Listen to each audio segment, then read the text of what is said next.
we go for launch. 5. Quiet, numbskulls, I'm broadcasting. Anything can happen in the next half hour. 4. My friend, we cannot keep this a secret any longer. This whole thing is insane. 3. Quiet, please. I am analyzing. Where's the kaboom? 2. There was supposed to be an earth-shattering kaboom. 1.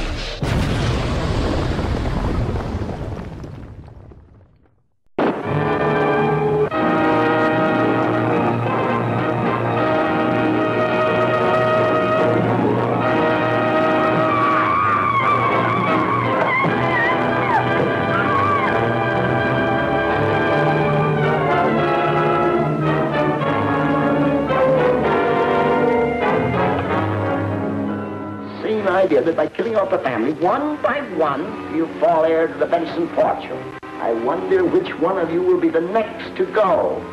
You say you know who the killer is? Yes, certainly. Well, all right, name him. All in good time. With the power of these lenses, I can turn the inside of this mountain into hot, molten rock. No one, not even Captain Marvel, can survive that. Shazam!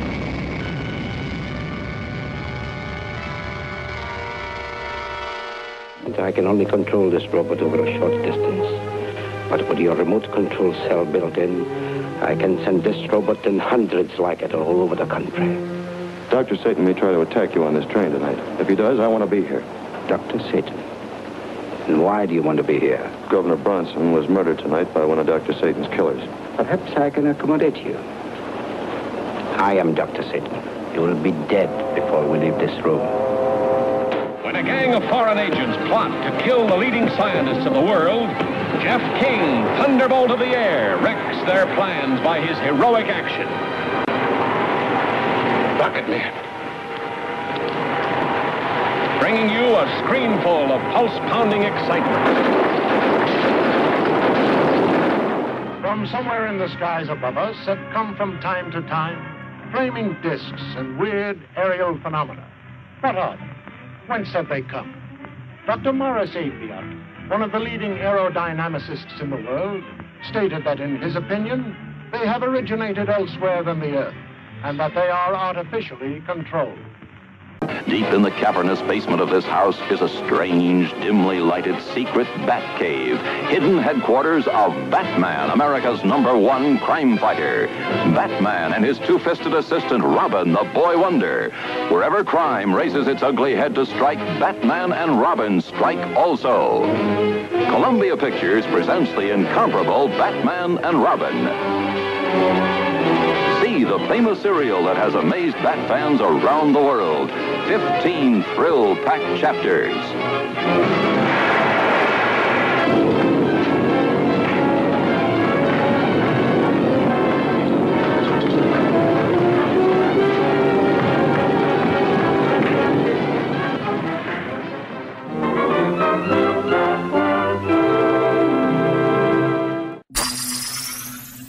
Greetings, my fellow galactic travelers, and welcome back to Planet 8. This is your Mission Commander Larry speaking to you from our hidden base.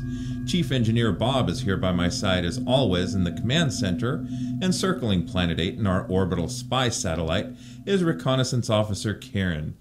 And on this episode of Planet 8, we are fortunate to have friends of the show, Raymond and Gail Orwig, Ray and Gail Orwig, who have been with us before in the past. Today's episode, we'll be talking about their new book, Fantastic Serial Sites of California, Science Fiction, Horror, and Fantasy Locations, from 1919 to 1955. I looked over this book, I purchased it, and looked it over with my father-in-law, and straight away, he already picked out 3 or 4 sites that we're going to go visit in the spring or summer of 2023. It's a wonderful book. If you guys get a chance, at the end of the show, we'll let you know where to go and pick it up. But Ray and Gail, welcome back to Planet 8. Thank you very much. Thank you. Yeah, we should probably mention that they were here previously with their book, Where Monsters Walk. Where Monsters Walk, yes, indeed. And that, again, is a great book as well. A lot of fun information. And let's get into it. So what made you think after that first book to kind of not revisit, but let's get into serials now. And we love cereals. Yeah, they're just so much fun. I remember as a kid, my elementary school had during the wintertime, they had a Saturday afternoon movie thing they would do, and the first serial I ever saw was Flying Disc Man from Mars. And the scene I remember was this door coming down, and the hero is laid out underneath the door, unconscious, and you see the door coming down, and then they tilt the camera up, and you see that the door has hit bottom, and then it's to be continued, and we all went nuts in the auditorium that day, wondering what happened. And I remember seeing Mysterious Dr. Satan on Creature Features, watching it with my brother, and that was a lot of fun. Nice. I shout out to Will Vaharo. Thrillville, he plays some of these serials to fill in space between the movies, whether it was Superman or Batman and some other serials. And it was always a lot of fun to see something other than, and I love Flash Gordon, don't get me wrong, but it was always nice to see something other than Flash Gordon. Yeah. And so the beauty and the fun of your guys' book is to take a look at, and I love when you do this.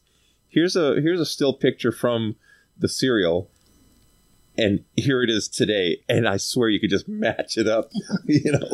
We try our best to do that. That's one of the things that we worked really hard to do. We would when we go on location hunts, we have a notebook that we bring with us, and in the notebook, as well as having directions and a map and so forth, is a screenshot from the serial. And so we'll go to that location and we will line it up as best we can. And then when we edit it later, when we put it into the book, we clip them so that it matches it. We try to make it match up exactly, and that's our goal. Unfortunately, a lot of the times there's bushes and things like that in the way, and so we have to have a different angle when that happens. Yeah. I was going to ask, have you tried to match up shots and suddenly here's a mountain range, and then the next one it's all buildings and built up. Yeah, sometimes if you go into downtown LA, sometimes we'll have to get a lot closer to our subject, our target building, than you would have when you were watching the serial, simply because there's more high rises in the way now, or something like that. But you still you focus on a core part of it. For instance, in the Superman serial, there's that clock tower in downtown LA, so you make sure that that's in the shot, so that it's not too much of a leap to say, oh, yeah, that's the same location. Yeah, and obviously sometimes the point of view shots, if they're way up high, you're not going to be able to be in that building. Or the ones like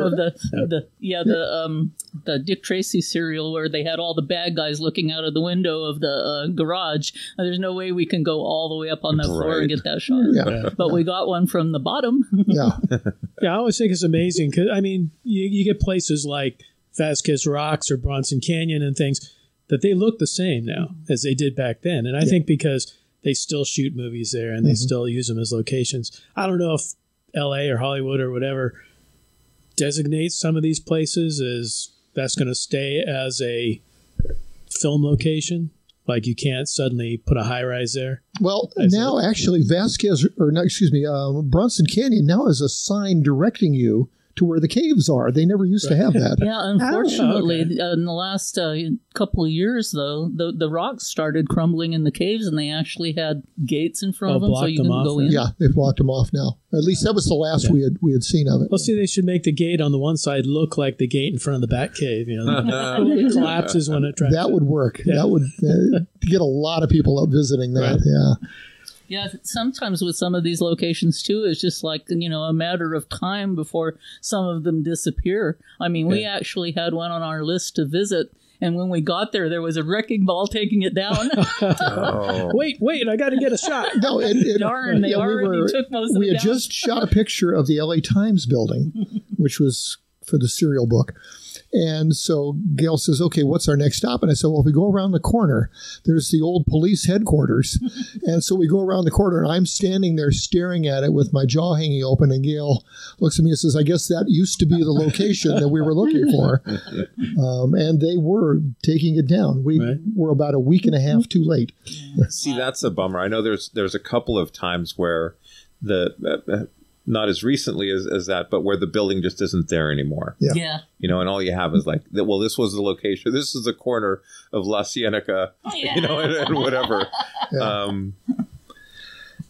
Yeah, I was wondering about between the effects of just time, but also climate, you know, I mean, erosion and other things. Right. Yes. You know, how it affects the looks of things and all that. Yeah, there's when we went out to Red Rock Canyon Park up in the Eastern Sierras. There is, we found tons of locations from the serials out there. And there is one rock that Buster Crabbe is standing next to in one of the serials. And that rock is maybe about 3 or 4 feet shorter now than it used to be because of erosion. It's a very soft material that Red Rock Canyon is composed of by and large. And so they don't get a lot of rain, but what they do does wear it down over time. Yeah, that's the same with the Bronson Caves, too, because they've filled up with a lot of, you know, the rocks from the caves and silt and things like that. And you wonder, how could these people actually stand in the caves anymore? One of them is so small now, you'd practically have to crawl out of it. Wow. Wow, yeah. So when you were scouting locations for this book, did you stumble upon any locations that you said, "Oh, that should have been in the last book"? Like you suddenly found a monster location when you were looking for a serial location. Yes, we did have a few of those. One example is that the Redwood Lodge. It was in Cosmic Man. It was unable to find in the first book in Where Monsters Walk. Yeah, in Cosmic Man, the lodge where they're all staying, the military and everything.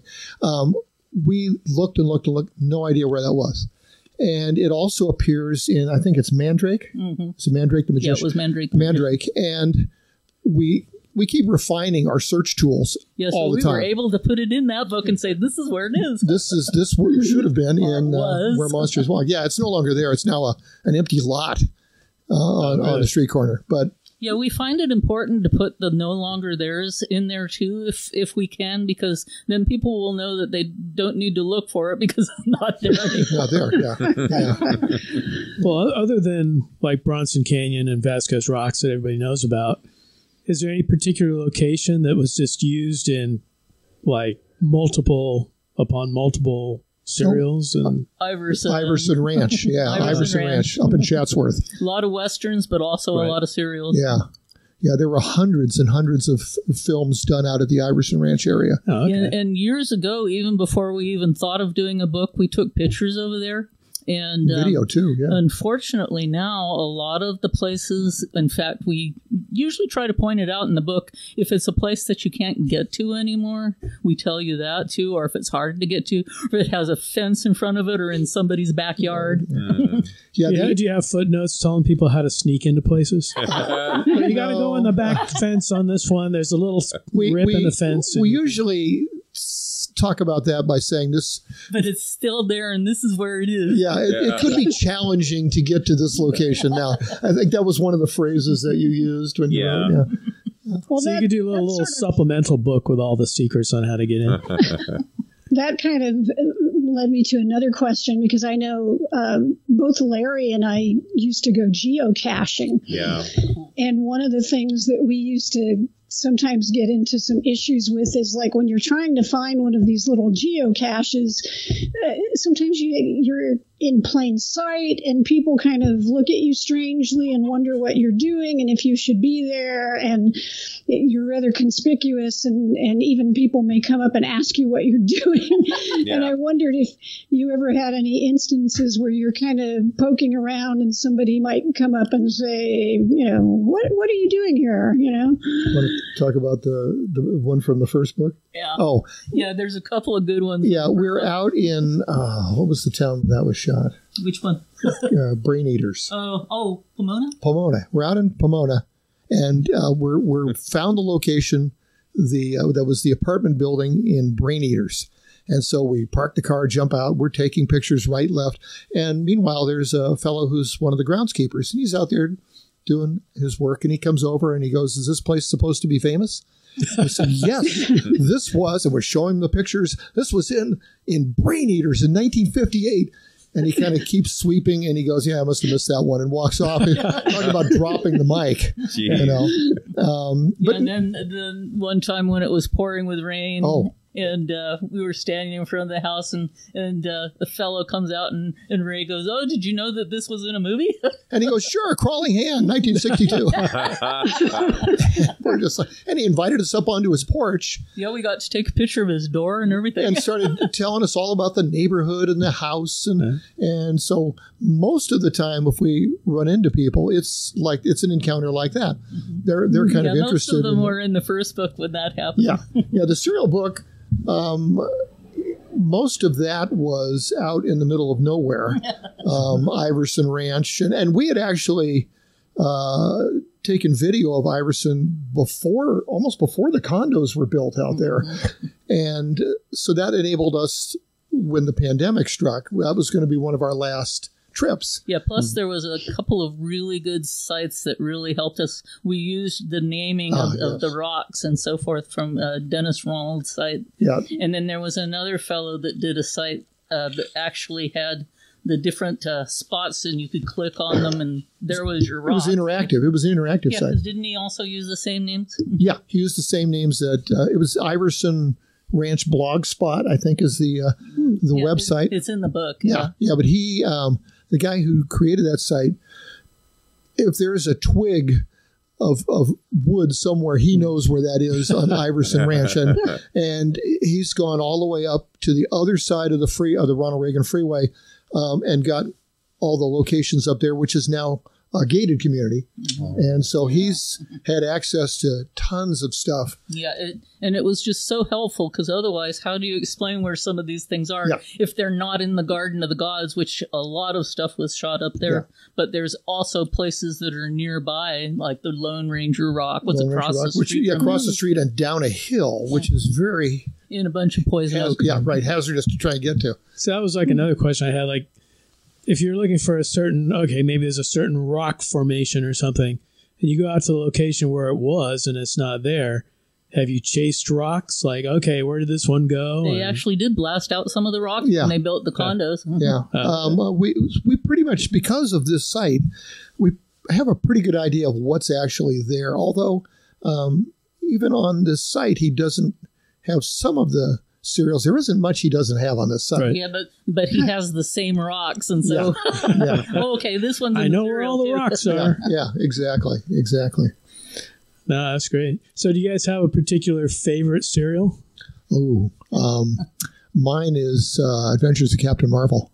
Yeah, Captain Marvel was one of the best serials that was ever made. It's got wonderful stunt work in it, and it's just like Captain Marvel himself. Tom Tyler was great, and it had great soundtrack, good score. The terrific villain, masked villains. Masked villains were very popular in serials, and you had to wait till the last episode to find out who they were. And so I imagine when people were first seeing these serials, most of the discussion was on who do you think is right? Yeah, because red herrings were just flying everywhere. Yeah, you've been to Bob Burns' place before? Many times. Because he's got some of the serial, some of the suits. Like Captain Marvel and Flash Gordon. The costumes hanging from and that's when you realize it's like, because we always thought, they're probably color accurate and they just shot them in black and white. But it's like, no, they're made in grays and whites and blacks and shades and all that. Yeah, he was great. He actually knew some of the people that were in it and had them in his living room watching. Yeah, he used to tell great stories about, Kenny Duncan. And all the... Who else? All these guys. He just great stories about it. In fact, went out to watch some of these things being shot. Roy Barcroft and Penny Duncan in one afternoon watching serials in his living room. Doesn't get better than that. Yeah, great stories like that. Yeah. So Bob was a big treasure trove of knowledge on that. Oh, I'm sure he was. Also, in uncovering things for the book, we found 5 silent serials that we put in there, and those were absolutely fascinating because they were made, in the teens and the early 20s and so forth, before some of the things were conventional. And it was interesting because they weren't so uniform. I mean, if the thing was popular, they would keep going with it and keep writing and so forth. And we also found out that there was so many different locations that they visited in those, and they were just fascinating. And they were also not just one genre. They could be occult, they could be science fiction, they could be a Western all rolled into one. Like you had Miracle Rider, which was basically a Western. Yeah, that was in early 30s. But there's all these science fiction elements, things in it. Yeah, that's what we were pretty much told to do. Anything that had science fiction or fantasy elements we could include in there. So that's why you would end up with something like Miracle Rider, which a lot of people would think is just a Western. Well, I was saying, when we did one of our Star Trek episodes, we were talking about the fact that, they needed sets for something, and then there was a Western shooting over here, so okay, let's go over and do Spectre of the Gun, or gangsters or whatever. It's like Nazis. Nazis, we got some uniforms we can throw in there. Right up a Nazi have a joke episode about that. It's like, let's see what they got out of Western costume today. Yeah, for Star Trek, you have we've got some Nazi uniforms, and let's use this building at Paramount as the headquarters. Yeah. Everybody out of the office, and we'll use that for a day or two. Do we have any gangster? Oh, yeah. We got, okay, we'll do a episode on that. A couple of streets that look like they're Chicago or New York. Yeah. I mean, that's part of the fun of filmmaking. And, these things are so fun to watch. One of the things I appreciate is the footnotes that it's no longer there. This is where it was. Or, you know what? Enter at your own risk. Because, like that one overpass where you went down to take the picture. Yeah, it's Gangbusters. Gangbusters. They have a chase over the Mulholland Drive overpass, which was also an invasion of the Body Snatchers. Oh, okay. And Ray wanted to get a close-up picture of I wanted to get a picture. They crashed through the fence and crashed onto the freeway below. And so Gail's trying to talk me out of this, and I'm saying, no, I can get down there and get this picture safely. And there's traffic going up, and that's a 4-lane freeway, and they have a 2-lane off-ramp there. And the bushes come right out to the road, and so I'm crawling through the bushes and everything, and I'm wearing a bright red jacket at the time. That's not going to save you if you fall down. No, that's true. And it just hides the blood. Yeah, really. Yeah. Makes it easier for the ambulance driver to find the body.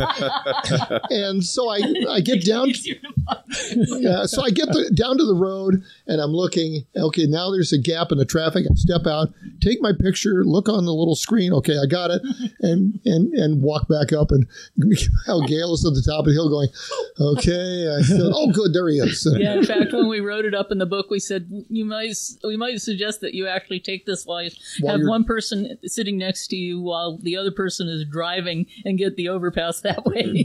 Don't try to walk down there. Yeah. If you do, have rope and flares. Yeah. Oh, yeah. So that's about the only time I did in taking the photograph something quite that risky. Yeah, for this last book, there was a couple risky ones in the other book too. Yeah. So that's such a fun thing about these old movies and serials is you can go visit the locations. Now it's like, well, we're shooting in Vancouver or Tunisia or it's like you're gonna have to trot across the globe to find all these places. Well, that's why we limited it to California. Because otherwise it gets a little expensive after a while. Yeah, plus some of this stuff turns up in later serials anyway, and it's like, oh yeah, you can say this was in this serial and this one. Like that Federal building that was in 3 different Universal serials. Yeah, it's the same building. Mm-hmm. Good restaurant, though. Well, see, now, too, it makes it harder because now they'll take, they'll do green screen or they'll do LED backgrounds or something, and they're taking, trees from Italy, and they're taking, streets from Vancouver or whatever, and putting them all together into a background. So you kind of lose, you can't really kind of visit Mandalorian sets and things. It's like, You can walk down there and, okay, this is our video screens. Actually, the Iverson guy did find one hillside. I think he was actually there the day they were filming, and it was a little add-on scene for an episode of Mandalorian. Oh, okay. And yeah, it's on his website on there. I believe that was it.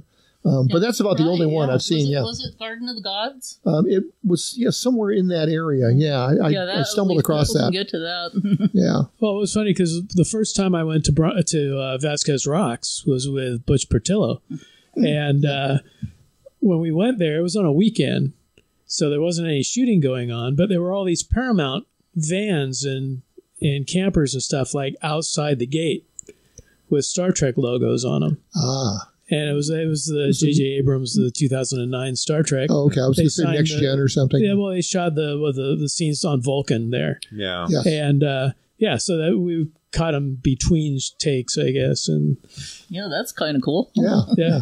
Well, I love there's like a mix and match element to this. I'm looking specifically page 130.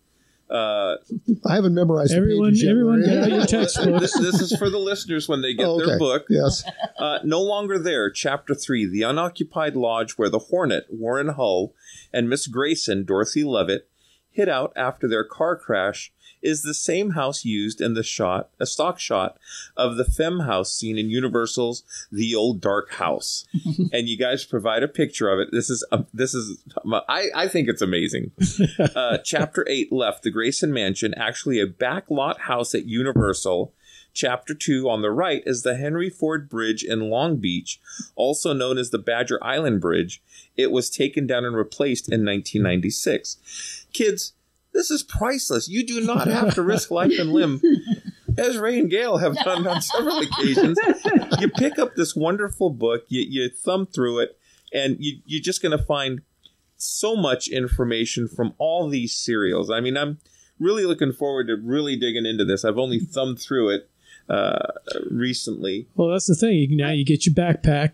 You get the 2 books, you put them in there. And then head down to Southern California and just scout locations. Lieutenant Jasmine's birthday is in February, and her friend, we had breakfast this morning, like, oh, what are you doing for her birthday? Oh, we're going to Southern California to, Jasmine wants to go to Warner Brothers backlot. Mm-hmm. But we're going to be visiting some of these sites as well. So. Yeah.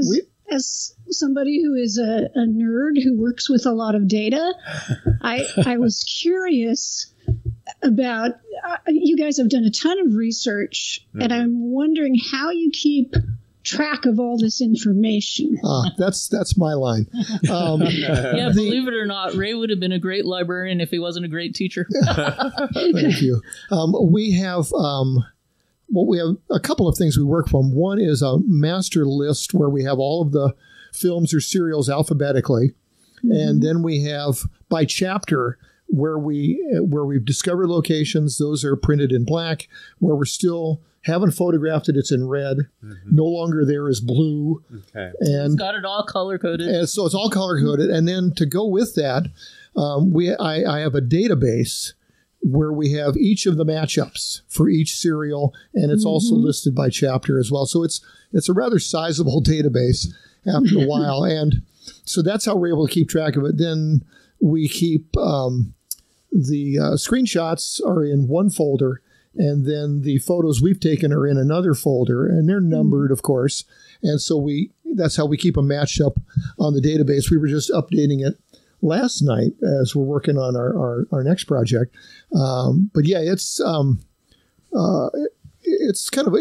only way that you could ever keep any of this stuff straight, because we had over 1,000 photographs in the first book. Yeah. And this one had, I think, we had to cut back on them. Yeah, this one was about 900, I think. And so, yeah, you'd go nuts if you didn't have some kind of structure, for that. Yeah.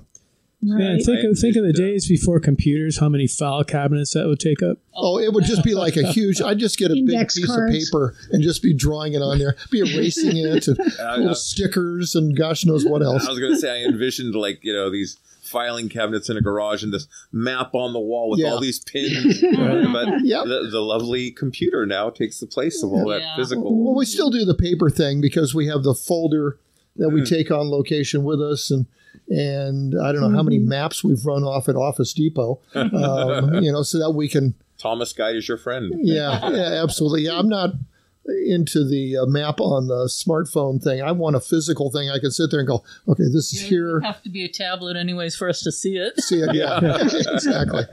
Well, and these remote locations, if you lose service, you're yeah. That's true. Yeah. Yeah, I know we tried to call somebody when we found one of the locations, and of course we couldn't. The cell phone didn't work. Yeah. Well, and that's the thing my grandfather would always say, your Thomas Guide's not going to run out of power. No, no, indeed. Hurry up, look for it. We're at 10%. Yeah. There's no place to plug it back in. Now, do you guys have like one of those big clear maps with the pens and you can write on there like they have on? Oh, no, we have. Well, what we use is the AAA ones. And there you go. We use them until the yellow felt pen all over it. Until the fold lines start tearing, and then we get another one. And yeah, didn't they say they were going to stop making paper maps? Yes, they did. We went to Maui in July, and they says, "Oh, I think we have some." I'm like, "Oh, we're not ordering anymore, though. It's all going to be online." Yeah. So I need to get a couple more copies of. Yeah, get them while you can. Burbank and Central Los Angeles and so forth. And then they change roads, and then the maps don't adapt, and then you're yeah, that's true too. Yeah, we haven't run into too much of that. No, in fact, everything we followed has been there. Good. We used to go to the City of Commerce in a given city, and they would give out free maps, and you had all the advertisements of the coffee shops and the tire shops, and whatever. So yeah, sometimes those would be one of our reference sources online. Is this website where it looks like these people have all kinds of old phone books and maps of the LA area. And so if you throw a question at them, there'll be somebody that'll dig in and go, oh, yeah, that business used to be on 5th Street or something like that. That's pretty cool. Yeah. And so, that. Thank goodness for stuff like that in Calisphere, because a lot of stuff we were looking for is in, in the teens and the 20s and so forth. Yeah. So you need some people that have, older reference sources. Right. That's the thing, too, because, being an Ultraman fan, I was always telling people it showed here in the San Francisco Bay Area in 1967. And everybody would tell me, no, it didn't start syndication until the 70s. And I'd argue and argue. I'd look online, can't find anything. And then a friend of mine had a bunch of old TV guides. He found one from 1967, September of 1967, and there was Ultraman 4:30 on Channel 20. And I said, okay, there we go. Xerox that for me, or copy that for me, and give it to me. That was the only proof I could ever get.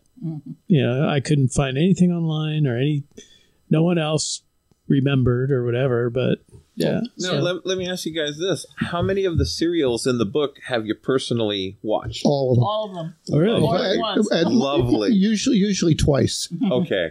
First time, if it was a new one like the silent ones, we would just watch it and kind of get a feel for it. Oh, that looks like that might be a possible location or whatever. And then the second time we got, pad and paper and we're marking, we'll stop the serial and go, okay, mark the time index. We should get a screenshot of that, so maybe we can identify that location. Yeah, and sometimes they would have some of the chapters online so you could actually see if there's locations in them. And I'm sitting there looking for one, Officer 444, and I'm looking at it, and they're driving by Sather Gate in Berkeley. There's actually a serial shot in Berkeley. I was so excited because I went there for my master's degree in library science. Well, that was another question I was going to ask was there anything in Northern California? Yes. I know over Alvarado Niles, they've had some Westerns shot out there. So Berkeley. Yeah, Charlie Chaplin used to shoot all his stuff out there. Yeah, so we were really excited when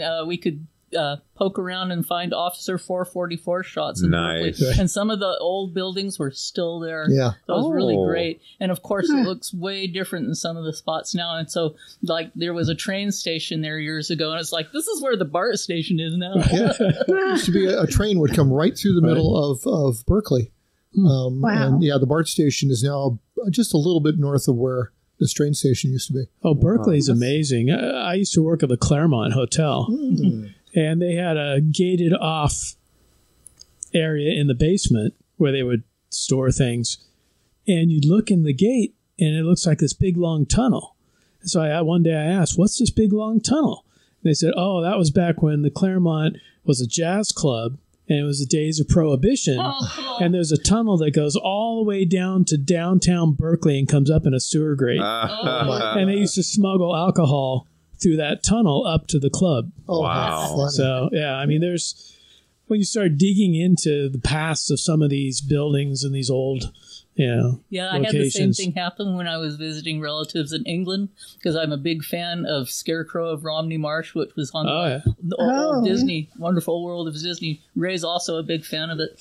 And we actually went to some of the sites there, and my uncles were sitting there watching me run around. Oh, this is so great. But, they actually had smuggling places over there, too. That was one of the episodes we had on Planet 8. And God bless Gail, because I posted something about it and you shared that photo. And I was like, that was so cool. See, the Scarecrow and Romney Marsh, that's something I hadn't thought about since I was a kid. Right. And then we did that episode where we were interviewing people from the Disney Museum about Walt Disney and Halloween and that. And, of course, that came up. So then I had to go and find a Blu-ray of it. But. Yeah, it was so cool because the Disney people actually helped to, when one of the churches that they used for the shoot, and they actually did some refurbishment thanks to the Disney folks. And they actually put that in their little booklet that they had. That's awesome. That was the Disney Museum or the Disney, It was one of the, they used a couple of different churches. And one of them stood in for Dim Church, right? And that was the one that had the little booklet that said that Disney had helped them out with that. Because of course I went in 2000, and that was done back in '64 or something like that. Yeah, mid-60s. Yeah, so that was pretty exciting. Yeah, how helpful are the studios? I mean, if you called up, Warner Brothers or Paramount or something. Well, Republic is no longer in existence. Right. So that's true. Yeah, they're actually CBS is where they are, and they actually don't do tours or anything like that. So we actually went on, I think it was a backlot studio thing. Yeah. And a fellow actually went there and we asked him if particular buildings were still there just so we could put that in the book. And he said, yeah, this one's been changed around a bit, but it's still there. He sent us this little tiny photograph. Yeah, we didn't put the photo. And we didn't have permissions for that. But he apparently was working on the lot or something and took a couple pictures of some of the old administration buildings. If you watch some of the Republic serials, Flying Discman, Radar Man, and so forth, you'll see them running out of a building. Okay, and if you look at the two or three serials, Zombies of the Stratospheres and all that, you'll see it's the same building every time. And so we sent him a little picture of this, and he goes, oh, yeah, and he sent back. So we're like, good, now we can put that in the book. And if you look on Google Earth, if you try and, get down in altitude there and go, okay, that looks like it might be the same building, but we didn't have any positive proof. Yeah, because unfortunately, a lot of these things are disappearing. Even as we were writing the book, we heard that they were going to take out some of the backlot, Columbia backlot, which is part of Warner Brothers right now. And some of those houses that were used in the serials, because they go way back, they were also used in television series and so forth. And I guess they're going to put offices or something in there. Yeah. And so all of those famous houses that we have several pictures of in the book are going to be no longer theirs. Wow. Yeah. Well, again, we're lucky and fortunate that you guys took this on. So now we have proof that they actually existed. Yeah, that's one of the things that our forward is for our first book, the late Bob Stevens. He referred to us as cinematic archaeologists. There you go. And said that we're sort of preserving history in some of these places that are being taken down. We never thought of it that way, but we thought it was kind of a cool name, and so we kind of use that definitely as our moniker. Yeah, because we really wanted people to know what was there before it got taken out. Yeah, I mean, just like the stage 28 of Phantom of the Opera. Oh, that's just so sad. Yeah, that's a sad story. It's supposed to have, they were supposed to have saved a box or part of the stage or something, but we've yet to see it appear anywhere. Yeah. We were hoping it would be in the new film museum that they have opened in Los Angeles, but yeah, I so want to go to that. Yeah. Last time we went to Monsterpalooza, we went over to the Peterson Automotive Museum. Oh yeah, and I'm like, okay, well, next time we're going to the Science Fiction Museum. Yeah, but we did go to Warner Brothers, and it was funny because we were on the tram. You know, they were taking us on the Warner Brothers tour. Mm-hmm. And remember this when you guys go. Yeah. We were driving by this like side of a building with like stairs going up, and it looked like an old library. And the guy on the tour goes, "Oh yes, these were the steps that Batman and Robin would run up in the '66 series to get to Commissioner Gordon's office." It's like, and then you like look and you could picture the Batmobile like pulling up in front of there. I almost jumped out of the tram. I was like, "Holy crap! I gotta get a picture." I gotta get a picture of myself up there. Yeah. Yes. So there's things like that you have no clue even it still exists that you know. You'll stumble across, but yeah, like I don't think we were allowed to take a picture of it, but they had the wheelchair from House of Wax when we went years ago, and it was like I wanted to take a picture of that wheelchair. Yeah. Really? Yeah, they wouldn't let you take pictures inside. I couldn't believe that. Yeah, that's crazy. Yeah, because they have a whole floor of Batmobiles in there too, like a whole building with all the different Batmobiles. Yeah, it's and of course everybody's got their phone out. Well, pictures, thinking of taking pictures on the fly. In the first book, in Where Monsters Walked, we have a picture that is the background hills from Universal that they used in Creature from the Black Lagoon. So you can see that there's a shot, very classic shot. And you know how we got that one? Okay, it was on the tram. We made sure we sat on the right-hand side of the tram just before they do the Charlton Heston, through the parted waters thing. And I'm leaning out, and Gail's got the picture next to her, and I'm going, okay, good. Okay, get that. Boom. I managed to get two of them off before we went through the Red Sea there.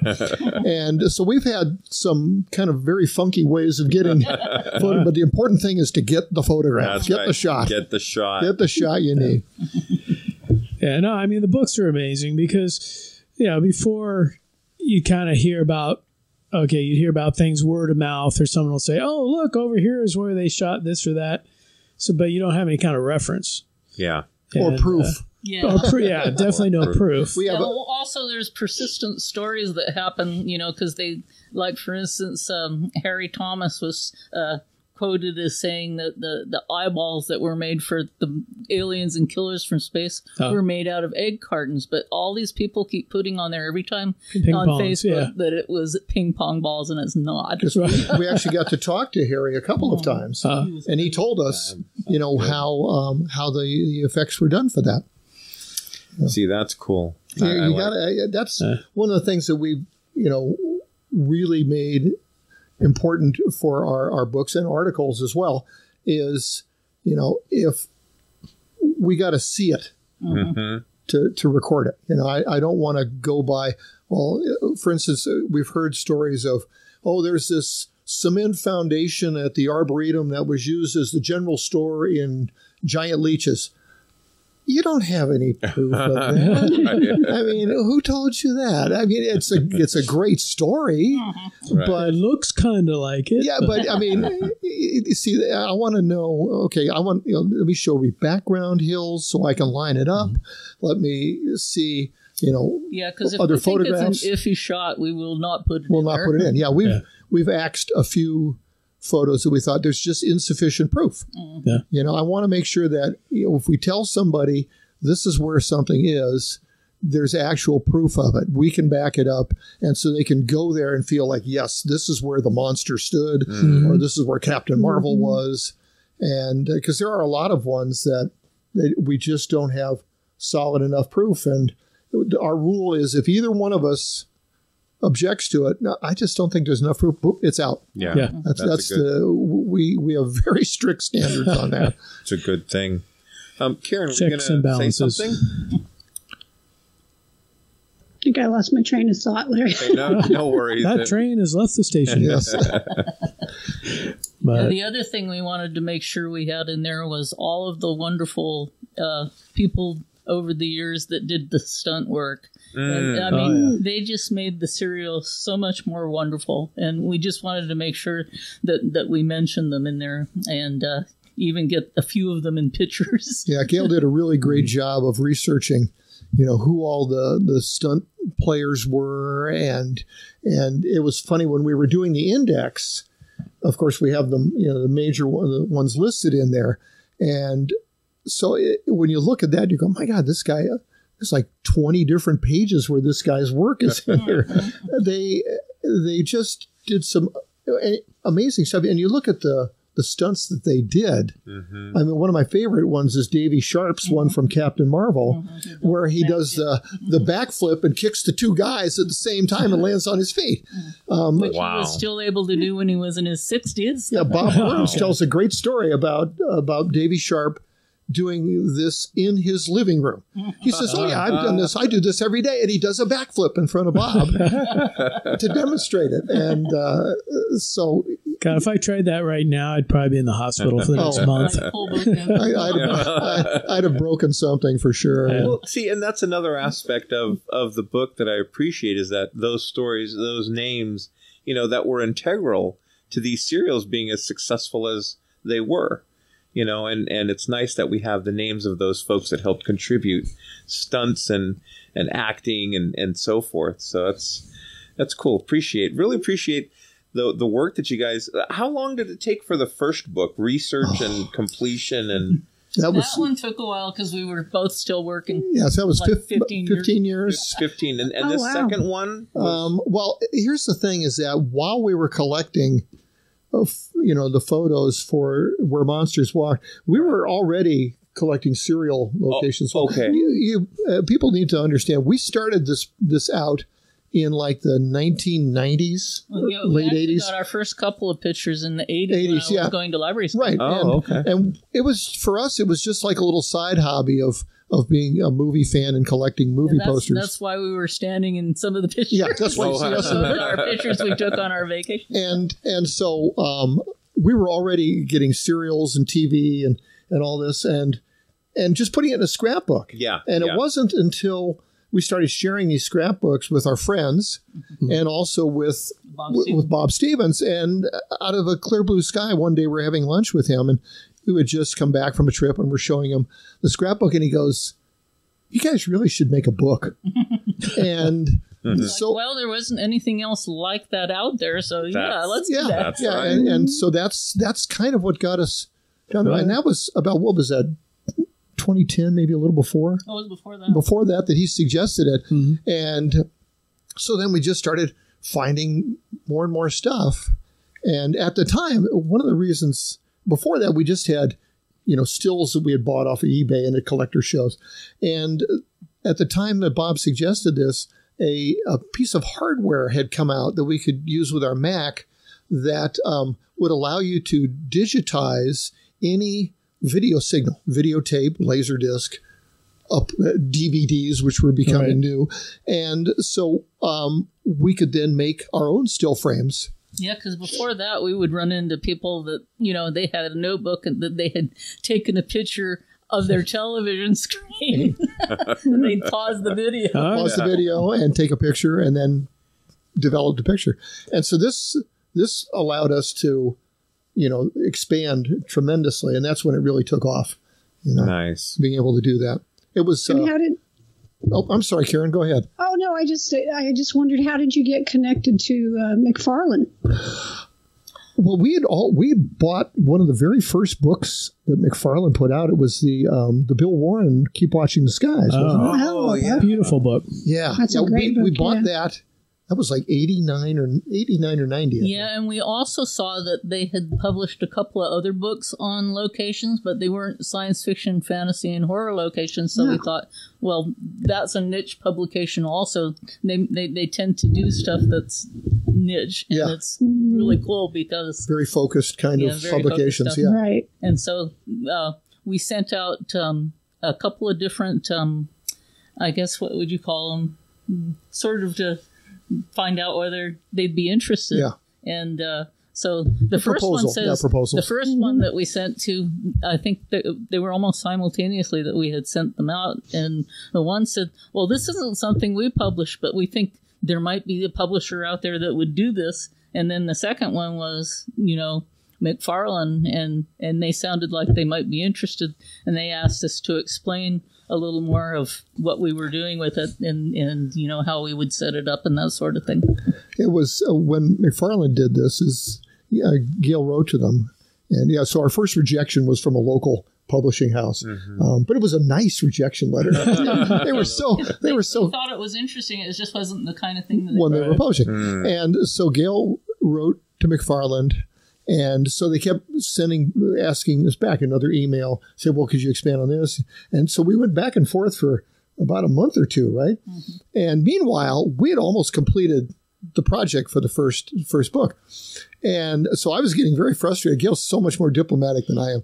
And so I was getting very frustrated at this. And finally I said, okay, that's it. I'm done. And so I went down to the copy place and I had them make a copy of our manuscript, our rough draft. And I boxed it up and I shipped it out to them. And so then we didn't hear anything for 2 weeks. Oh, wow. And so I'm thinking, okay, they threw it out. They lost it. I don't know. Or they're just slow readers. Or it's on a stack somewhere because they're busy, something like that. And then the next thing we get is an email explaining how their contracts work. And we're like, oh, I guess they like this. That's promising. Yeah. And then when we went to the second book, we just sent them a sample chapter and they go, you're good. So because they trusted what we did after the first book. And so that was so speaking of progression, you mentioned earlier that you're working on another book now?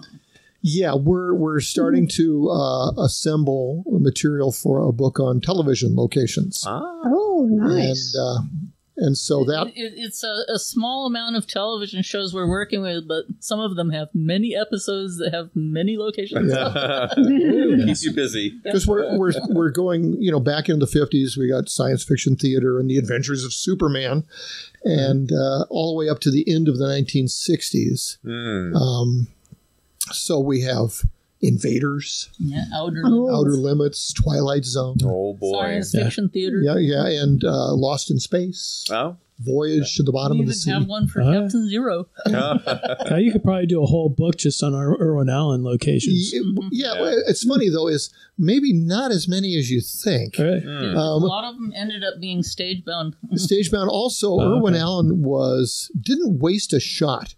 If he got a shot of something, you can bet that shot was going to show up in another episode, maybe 2 or 3 episodes. Or another series. Serials did the same thing. No, Serials. Oh, yeah. Republic, if the shots you saw of the Rocket Man suit, right?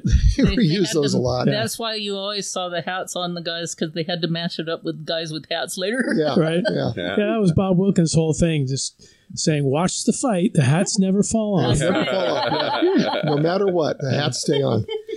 Yeah, so so he was extremely economical with that. So, the big joke with Irwin Allen is that he'd have a monster alien on Lost in Space, and then he'd paint it green and it'd be on Voyage to the Bottom of the Sea next week.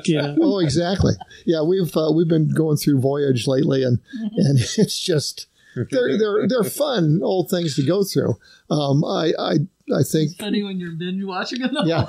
When you're doing it one after the other, it's like Richard Basehart really needs to ease up a little. He's a very intense actor, and took it super seriously. Of course, you have to sell it, But that's So not as many, and also we've noticed is Irwin Allen used like a scene setting shot that had nothing to do with the rest of the show. This is something that was in Tibet, and I take a picture of it from the company library or something, 20th century.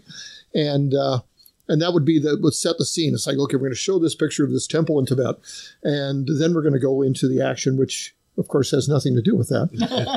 But we have to look and say, okay, now where was that? You know, right. Well, like California. No. Well, I know, like Lost in Space, the first season was in black and white. Yes. But he shot all the effects in color, so he could use them in subsequent seasons when the show became. Yeah. Like there's some Red Rock Canyon things of Lost in Space, and they're used in several episodes of the rocket suit that he's that's cool. That Guy Williams is flying around in. And so this is our Sensor Suite portion of the show. This is where we share the latest and greatest things that have come across our desks and to our attention. And as we have our special guests today, Ray, would you like to share, Gail, where can listeners find your books? Well, you can find them on Amazon. That's a good place. Both of the books are there. I guess the serial book is doing pretty well. Good. And also from McFarland itself is at McFarlandPub.com. They have both our books there. So those are they don't appear at your neighborhood bookstore anymore. It looks like you can actually order them from some of the bookstores like Barnes and Noble. Oh, that's right, Barnes and Noble. Yeah, you can actually order from Barnes and Noble as well. Don't say they're on eBay, but usually that's somebody wants to charge you more for that. I want to say, I was at a Barnes and Noble recently, and I think I saw the first book there. Oh, you did? Like out in the wild. Cool. Oh, wow. You should take a picture of that and send it to us. I'd love to see that. I just stand next to it. Next time I'm there, I'll just like point, take a picture of it. Oh, that would be cool to see that. I can order one. Yeah, really. Now, are you two going to be at the Creatures Con later on yes. in August? Yeah, we're going to be. We'll have a table over at Creatures Con where we'll have both our books and then a small amount of some memorabilia that we'll have there as well. But yeah, we're looking forward to actually being there again because that was so fun. You know, I missed it last year. We ended up getting the COVID, so we couldn't leave the house. Yeah. We just didn't go anywhere. Pretty much. Yeah. But no, it was shots boosters, but we still didn't go anywhere. Yeah, it was being a part of that. We had you want to tell the story about that couple that came up while we were signing? That was neat. Yeah, we had we were just sitting there signing a book for somebody who had just bought one. And this young couple comes walking by and they stop. And you can kind of see them out of the corner of your eye while we're talking to these other people. And they're pointing and saying, oh, that's them. And because the Creature Features episode had just aired about a month before. And so the people we've been talking to finished, and these two come up, and now I know what it was like for those, film stars and other people when we were on the other side of the table as the fans. Because these two come up, they wanted their picture with us, and they wanted to sign the book. And I was we were both laughing the whole time.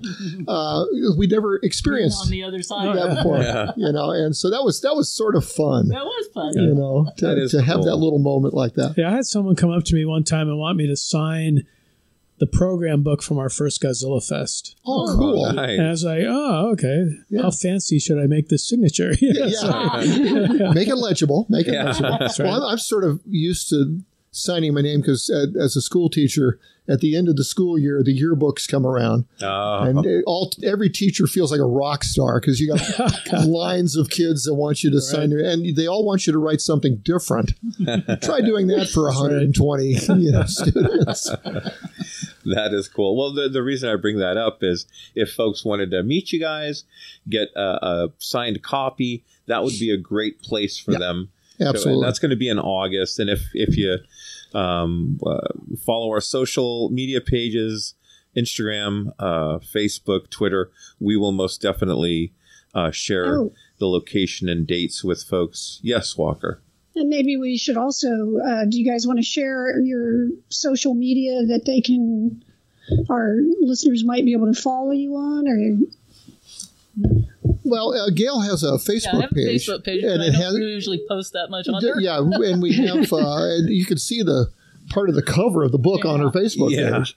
I suppose that would be a way you could contact us. Okay. But we'll certainly be putting the show on there. Yeah, we'll put the show on there, and we actually put some of the ones from the when we did the thing at the Fremont Library. That was shared on there.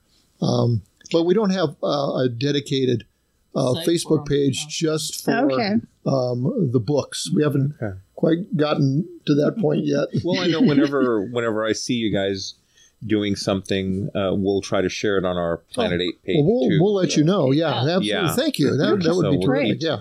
Keep our listeners in the know. Is there anything else? Did we not cover, Bob, Karen? Any burning questions we have? Well, we have the Orwigs here with us. Well, I think I know all I need to know. We're going to lunch after the episode, so we'll be talking another couple hours. So. And again, I thank you guys because, this is, I was so pleasantly surprised that my father-in-law took such an interest in your guys' work. Oh, let us know how he likes going to the locations. We would love to hear about it. He was very impressed that we were mentioned in the thank you part of the book as well. This is like the one time we interviewed Judith O'Day, and my wife was like, "You didn't talk to Judith O'Day." I'm like, "Yeah, I did." She listened to the episode. Oh my God, that's street cred. Yes, absolutely. She thinks I just play around with Bob and Karen on our podcast every year. No, it was funny because I had just gotten the book and I was going to go downstairs and exercise, so I handed the book over to Debbie. I go, "Here's Ray and Gail's new book," and I went down and she texted me and she's like, "Did you look at the acknowledgments?" I'm like, "No, not yet." And I came up, she was like ecstatic because her name was in the acknowledgments. I don't think she's ever had her name in an acknowledgement of a book. Well, that's before. not acknowledgments. We told McFarlane to change it. To add some more in there, yeah. Oh, yeah, okay. Yeah, I mean, acknowledgments are still be under her. Was it under her? No, it's Johnson. Did they fix it? Yeah. I was going to say acknowledgments are not usually the thing you read first. Right. Well, I am pleased that you guys were here again with us to talk, and we'd love to have you on again. You just have so much information and knowledge of all the genre films and TV shows. Looking forward to the new book. So might be a little while, but we will let you know. Well, damn it. We actually had just recently in Midnight Marquee, we had an article published there on the locations for the 1960 Village of the Damned. Oh. And so that was something. And then I think last spring, was that the one in Scary Monsters, where we had an article on The Haunting? Yep. Okay. Locations there. Those are all... We collaborated with my late second cousin who lived in England, and he was able to get pictures for us. So. Nice. Yeah, so those are some more recent work, that we've done as well. Very cool. Yeah, awesome. Okay, well, this brings this episode to a close. I want to thank you guys for tuning in and listening to our podcast. Stay safe, take care of each other. Until we meet again, this is Planet 8 signing off. Peace out. On that note, this will conclude this transmission from Planet 8. We would like to thank all of our intergalactic audience for listening. Be sure to head on over to our website at www.planet8podcast.com, where you can get more information on this episode's topic. For more conversation, find us on Twitter at Planet8Cast. Or on Facebook at facebook.com/Planet8Podcast. We want to thank you guys for tuning in each and every episode. We look forward to your input and opinions. Until next time, this is Planet 8 signing off. End transmission. By George, he's got it. It is the end.